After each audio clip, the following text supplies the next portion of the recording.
many times we fail to recognize the fact that when it comes to what a man sows, it's not just about the good things you have sown. It's not only good things that grow, bad things also grow. So when you talk about, oh Lord, let me reap what I have sowed, what about the bad things you have sowed?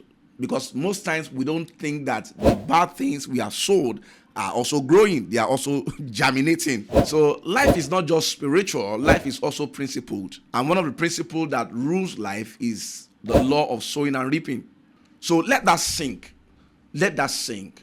That most of the things we call spiritual attacks are not spiritual attacks. They are just harvest of some of our lifestyles. Let me say something that might make you uncomfortable.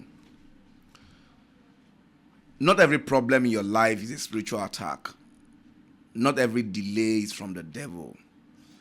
Not every hardship is a test from God. Some struggles, some failures are simply as a result of patterns you have repeated for years.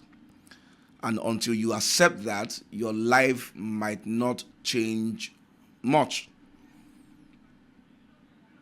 That's why that's because we live in a world where we like to blame everything on spiritual attack.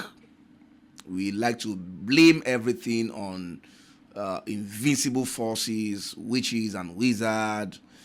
When you lost your job, you said it's spiritual. When you're broke, you said it's your village people. When your business failed, you said my enemies are at work again. But what if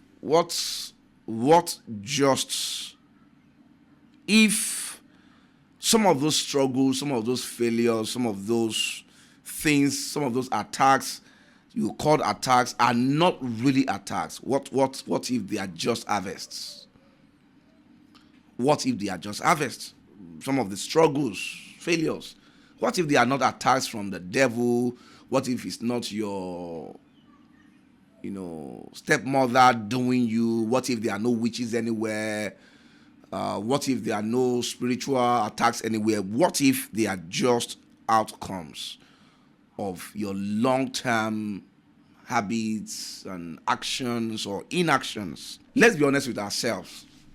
If you spend money recklessly for the past 5 years, you ignore opportunities, you are lazy, you don't get out of bed 10 a.m., you refuse to grow, no personal development. Then one day you woke up and you are broke. One day you woke up and you are poor. One day you woke up and you are not where you, so to say, desire to be. That's not an attack. That's an harvest. That's an harvest. That is not an attack. Galatians chapter 6 verse 7. Galatians chapter 6 verse 7. It said, don't be deceived. God is not mocked. Whatever a man sows, that he will also reap. And many times we fail to recognize the fact that when it comes to what a man sows, it's not just about the good things you have sown. It's not only good things that grow, bad things also grow. So when you talk about, oh Lord, let me reap what I have sowed, what about the bad things you have sowed? Because most times we don't think that the bad things we have sowed are also growing, they are also germinating. So life is not just spiritual, life is also principled. And one of the principles that rules life is the law of sowing and reaping. So let that sink. Let that sink. That most of the things we call spiritual attacks are not spiritual attacks. They are just harvest of some of our lifestyles. One of my daughters preached in church recently, and she said something. She was talking about budgeting. And she said, one of our friends said, I don't even know where my salary is going. And I just collect salary, everything is gone. Where is this money going? And another of our friend, told her, answered her and said, he said, go to your wardrobe. He said, just open your wardrobe. You will see where your salary has gone. Yeah, he said, when you open your, you see that shoe, that's your salary. That clothes, that's your salary. That bag, that new bag, that's your salary. That kind of person, at the end of the day, will say, oh, maybe there's one agbano in my money. Maybe there's something maybe there's one spiritual something somewhere. No, most of our failures in life are simply harvest of our unguarded lifestyle, and that should sink. This is the truth that most people don't want to hear, especially Christians.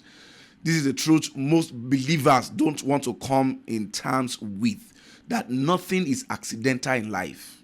That even your failure is not an accident. Your failure, your poverty is not an accident. Your lateness, your lack of success, your singleness, it's not that somebody in the village is doing you. It's an harvest. It's as a result of some things you have done. So failure is not mysterious. Failure is not a mystery. Success is not a mystery. It's as a result of some of the things that we do. It's a pattern. It's a pattern. When you notice that you are failing in an area, check the patterns. There is a pattern. Check the habits. Daily habits shapes your future quietly, consistently. Whether you like it or not, whether you are aware of it or not, your daily habits, your daily routines, everything you do daily. So you don't become wealthy overnight. You just don't become a good husband overnight. You just don't become disciplined overnight. You just don't become the boss, the CEO overnight. And also you don't become broke overnight. You don't fail overnight. Your company will not go bankrupt overnight. It happens slowly, steadily, in the small choices you make. Waking up late, watching movie all day, watching Korea movie all day, scrolling for hours all day, spending more than you earn every time, avoiding responsibility, going late to work, blaming others for everything, refusing to take responsibilities, buying what you don't need, pleasing people that don't even like you. Those things are building up steadily. They are building up steadily. And I'm telling you, those things might look harmless. As you do them daily, they might look harmless, but in 10 years, you will see the result will be glaring. So it starts from knowing that life compounds.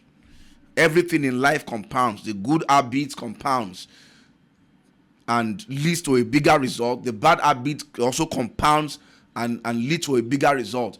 Some people there are some people that they will just wake up one day and they see that they've become a different person. They become a wicked person, and they ask themselves, how did I become like this? When did I turn like this?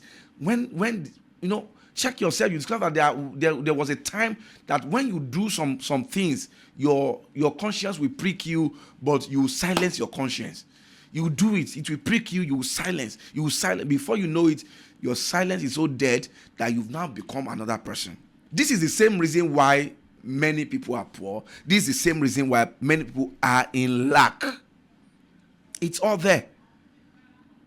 For instance, laziness has consequences. If you are lazy, say, let me sleep a little. Proverbs chapter 6, verse 10 and 11. He said, a little sleep, a little slumber, a little folding of hand to rest. He said, and poverty will come upon you like a thief. And that's what I say, like a armed robber. So there are many people who pray for financial breakthrough, who pray for miracles and all that. And don't get it wrong, I believe in miracles. I believe in financial breakthroughs, but that's not the modus operandi. You can't build your life on your financial life on prayers alone. Why? Because there are things that God has put in place, principles that God has put in place for wealth creation. So many people pray for financial breakthroughs, yet they ignore financial literacy, they ignore financial discipline, they ignore financial principles. And see, you can't pray your way into having a lot of money because it's not by design. It's not only prayer. There are many other things that you have to do. So if you earn money and spend it, you spend everything every month. Scripture says that there's a treasure in the house, but a fool spend it all. A fool spend it all. So it means that abundance is not a product of a miracle. Abundance is a product of a disciplined life. You can't master abundance when you've not learned to manage little. But there are many of us who will say, you know what, when I have millions, I will save. When I have millions, I will invest. Meanwhile, you don't know how to manage the 100,000s. Maybe you're currently receiving maybe 300,000 as a salary. You spend everything. And at the end of the day, you say maybe it's a spiritual problem. No, it's not a spiritual problem. It's a habit problem. If you refuse to learn skills that will help you increase your value, that will also help you increase your earning power, that's not an attack. It's a growth problem. It's a developmental problem. You have refused to grow. You have refused to develop. If you avoid risk, you avoid responsibility, you avoid effort. You want to always play it safe. Wealth will also avoid you. That's how it works. So stop blaming spiritual attacks for personal patterns. Stop blaming witches and wizards that maybe necessarily don't even exist. Now, I'm not saying that there are no witches and wizards, but what I'm saying is that to be fair, most of the things we blame witches and wizards for are the things that we refuse to take responsibility of. You see, I wonder, you sleep all day and you say that there's a witch somewhere doing you. There's no witch doing you anywhere. You are your own witch. You are your own wizard. You are your own babalawo. All right? So let's be honest. Sometimes some of us live in disobedience. Sometimes we break success rules, but we pray a lot. Then when we don't see results, we say it's a spiritual attack. So for instance, financial struggle. You earn money, you spend everything. Just like I said, you didn't save anything, you didn't invest anything. Then you say that somebody's attacking your finances. Even if you pay your tithe, you will still not have financial success. I was teaching, I think recently, and I was saying something. I said, when we talk about faithfulness, you have to be faithful in your tithe and all that. Most times as pastors, we emphasize that people should be faithful in giving their 10%. But what we need to also teach them is that faithfulness is not just in giving the 10%. Faithfulness is also in how you spend the 90%. Now, for instance, if you give the 10% and you just lavish the 90%, you are not faithful. If you didn't save anything out of the 90%, you are not faithful. You are unfaithful. If you didn't invest in the remaining 90%, you are not faithful. And giving God the 10% will not save you. Maybe you need to know that. Now, should we give God 10%? Yes, I do, and I do more than 10%, and I do every day, I do every time. So, and I encourage all my people to do it. It's a kingdom principle, is a covenant, is a covenant principle. But what I'm saying is that the 10% will not save you if you don't know how to spend the 90. All right? If you don't know how to, for instance, if you just, like I said, you just keep spending, you give anyhow, you just dash money anyhow. You now say somebody's attacking your finances. Nobody's attacking your finances. It's because you didn't know how to manage the remaining 90. Also, let's say for instance, you maybe you've been stagnated. You've been on one point for a long time. There's no progress. You are not promoted in your place of work. But at the same time, you are not learning anything. At the same time, you are not growing. You are not taking courses you are supposed to take. At the same time, you are not learning about how maybe there are certificate courses or things you need to do. You are not growing. You avoid responsibility. You come late to work. When your boss, gives you work to do, you stylishly avoid it. You push work to other people. You do all that, and you complain that, I'm under attack, my enemy is at work, something is blocking my progress. No, nothing is blocking your progress. Osea forces, my people are destroyed for lack of knowledge. If you are not growing, you are not accumulating knowledge, you will not be promoted. So it's not demons, it is you who lack growth. See, let me tell you something. There's a way you are focused on growing. There's a way you are obsessed with growth. There's a way you do everything that it will be impossible for incantations, demonic devices, and attacks to work in your life. There's a way you are so disciplined that it will be difficult for you to fall into temptation. There's a way you structure and guide your life that it will be difficult for the devil to have upper hand in your life. What I'm saying is that most times, even if there is an attack, you open the door. There's an adage in Yoruba land that says that a lizard cannot enter the wall if the wall does not open its mouth. All right. So, for instance, also there may be repeated failure. Sometimes we call it near success syndrome. Sometimes we call it different name. Repeated failure. Every time you start again, you fail, you fail. But this is you too. When you start things, you don't finish it. You don't see to it that you finish. Maybe you start a course, you don't finish that course. You start a school, you don't finish the school. You lack consistency in the things you do. You don't follow up on things you do. Then you say the enemies are stopping you. The enemies are not stopping you. Why? You lack the ability to finish the things you start. You lack the ability to be consistent. You are not consistent with your disciplines. You are not consistent with your commitment. And the Bible says, better is the end of a thing than the beginning thereof. So this is not about devil. You need to make sure that you are disciplined enough to be consistent and to finish the things you started.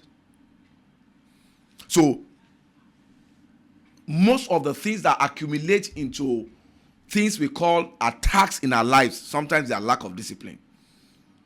Sometimes they are just lack of discipline. What is discipline? Discipline is doing what you say you want to do, when you want to do it, how you want to do it. That's discipline. Oh, for instance, did I feel good to come and do this? I wasn't feeling like it. When I said I'm going to start shooting, I'm going to start recording, I'm going to start putting out videos there. I'm going to start, I want to help people. I want to, through, videos like these, I want to inspire people. I want to teach people. I want people to learn.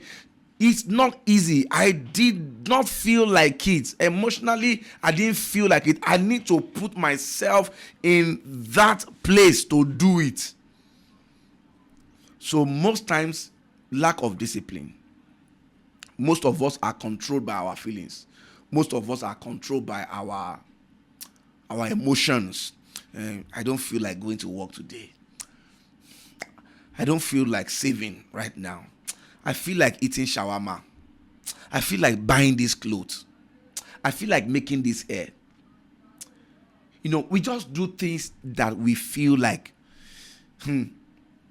Success is not about feelings. Success is not about your emotions. If you don't know how to control your feelings, I can bet you can never succeed. You can never do anything significant in life. If you don't know how to, Paul said, I put my body under. What does that mean? I put my feelings under. I put my emotions under. If you do things that you only feel like doing, my friend, you can't go far in life. You cannot. Life and success responds to discipline and consistency. You don't do things because you are motivated to do it. All right? So, also, sometimes the things that result into what we call spiritual attack, demonic attack, because we don't have long-term thinking. We have short-term thinking. Many people are trapped in survival mode. Survival life. They just want to survive.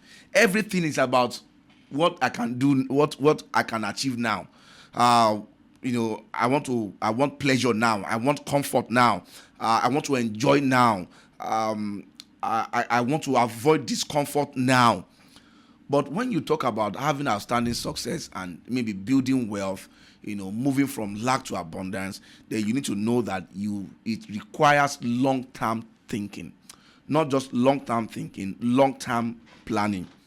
It means sacrificing today for tomorrow. It means delaying your ability to delay gratification. Ability to say, okay, I'm going to suffer now so that I can enjoy tomorrow. I'm going to save and invest now so that I can have enough tomorrow. I'm going to sacrifice my comfort now so that I can have stability tomorrow.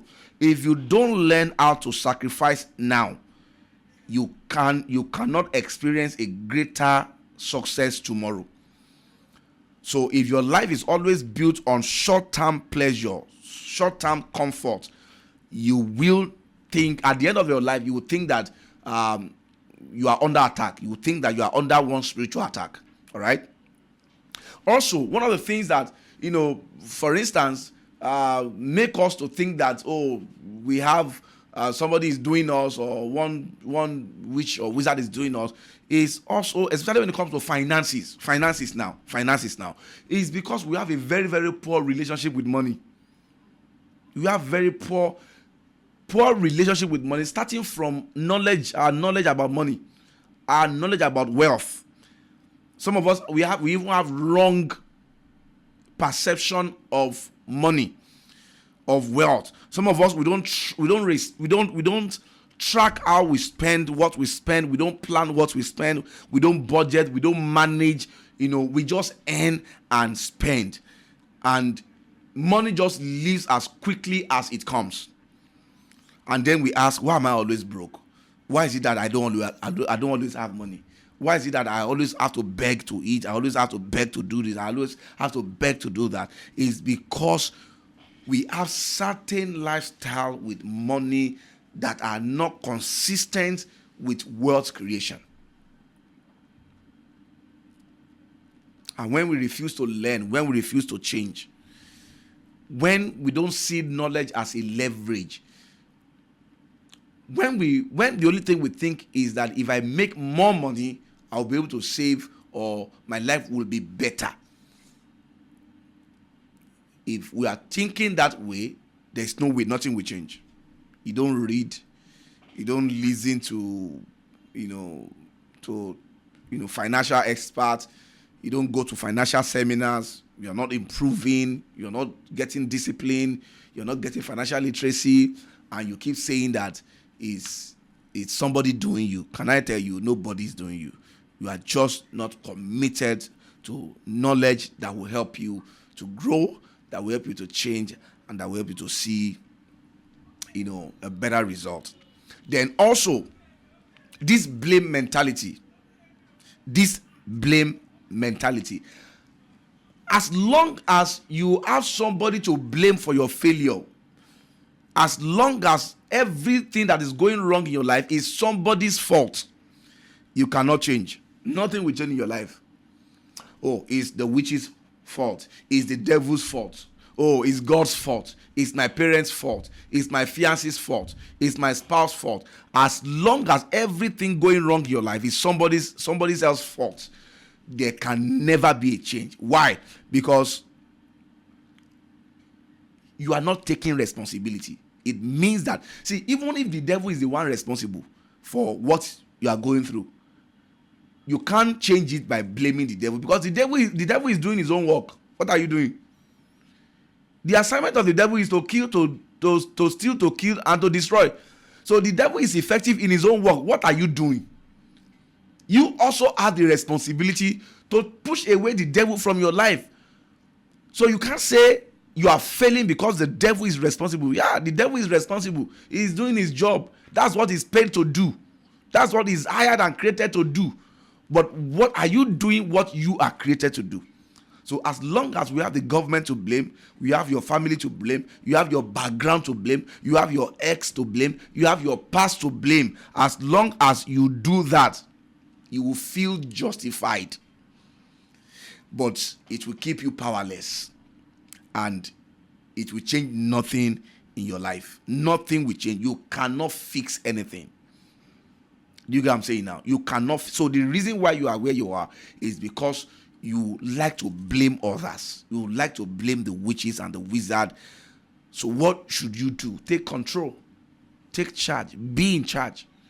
Be in charge for once of your life. Be in charge for once of your finances. Be in charge of your health. You know this same thing plays in health, in the way we feel that our health. Many of us, we eat, oh my God, we eat junks all day, all our lives. You eat junks, you drink Coke and Fanta and Pepsi every day.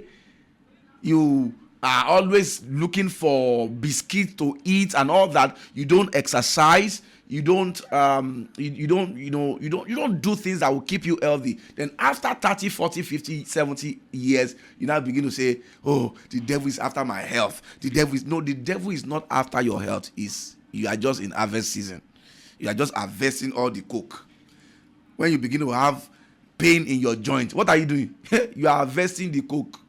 When your eyes begin to look somehow, what are you doing? You are harvesting all the years of screen that you are watching, always scrolling. It's an harvest. You sit down all for hours, no exercise, no taking a walk. Then after 50 years, you say you are having back pain. No, it's not an attack. It's an harvest of the fact that you refuse to pay attention to your health. So take charge. Take charge. Take charge. I want you to type it there if you are watching this. I'm taking charge. I'm taking responsibility. I'm taking back control. Type it there. I'm taking back control. Take back the control of your life. The remote of your life is in your hand. It's not in the hand of anybody. It is. It is. It is. Also, one of the things that we also do that makes us, that at the end of our lives, it makes us feel like somebody is doing us, one witches or wizard, or we are under attack, is that we do that we don't even know is responsible for that, is that we are addicted to comfort. We are addicted to comfort. Many of us, we are addicted to comfort, and comfort is dangerous. You want to stay where it feels safe. You want to do job that feels safe. You don't want to invest. You don't want to take risk. Many people don't want to take risk. It's because they just want it safe. Say me, I don't want to go and invest in one business. So I just like to be seeing my money. I just put my money in my savings there. Put my money in the bank. Let me be seeing my money. Let me open my account and see that, okay, 2 million, okay. Now after 20 years, inflation has caught up with you. Now your 20 million cannot do anything. You now say it's witches and wizards. It's government. It's this. No, it's because you like comfort. You oversleep. You overwatch movies. You like ease over challenges. You don't like challenge. You don't like anything that will challenge you. Anything that will take you out of your bed 6 a.m. You don't no. Say it's 7. My 8-hour sleep must be complete. You are inconsistent. You start a business, you quit. You start a job, you quit. You start learning a skill, you quit. You quit everything. You now said it's one devil somewhere. It's not devil, it's an harvest. Success is not just a reward. Failure also is a reward. You are afraid. You are always fearful. There's nobody blocking you in most times. And if there's somebody blocking you, why are you not praying about it? Why are you not praying about it? Take radical responsibility of your life. Stop blaming. Stop the blame game. Look at your life honestly. Evaluate yourself honestly. With this my lifestyle, can I achieve the dream life that I want? With this my lifestyle, is it compatible to the principles of wealth creation, of success, of greatness? The habit I have right now, is it hurting me or is it creating a future for me? Those are the questions you need to ask yourself. You need to be brutally honest with yourself. You need to be brutally honest with yourself. So what do you now begin to do? Begin to build better habits. begin to build better habits. Your life will change when your habits change. Your life will change when your habits begin to change. Start small. Wake up earlier. Save a portion of your income. Invest. Learn how to invest. Pray. Fast. Learn something daily. Be deliberate about your knowledge, about your growth. Don't just have goals. Have growth goals. Reduce your distractions drastically. You're strolling every day. How many hours do you spend strolling? Reduce it drastically. Delay gratification. Learn to sacrifice now for later. Not every money should be spent. Not every comfort should be accepted. Not every relationship you should go into. Invest in yourself. Knowledge pays. Growth pays. Skill pays. The more valuable you become, the more success you can achieve. Develop your relationship with God. Develop the ability to hear God and to be led by God. Don't waste your time. And I believe that when you do this, you discover that the enemy will lose grip. You will not be constantly saying, somebody is doing me, I'm under attack, I'm under this, I'm under cause, I'm under that. You will just see that because your lifestyle has changed, your result is changing. I want to believe that this has greatly blessed you. And if it has blessed you, I want you to come again. But before you do that, also make sure you leave a like here, you leave a comment, and of course you share with some of your friends and families who will also find this very, very, very useful. I'm committed to one thing in this season, and that's not just to grow, but to help everyone around me grow. That's something I'm committed to. And that's one of the reasons why I'm making this podcast, I'm making these videos, because I'm committed to to pushing everyone around me to great success, to significant life. I want to live a significant life. I'm committed to it, but I also want you to be committed to it. And I believe, once again, you've been blessed. All right, let's look forward to the next episode.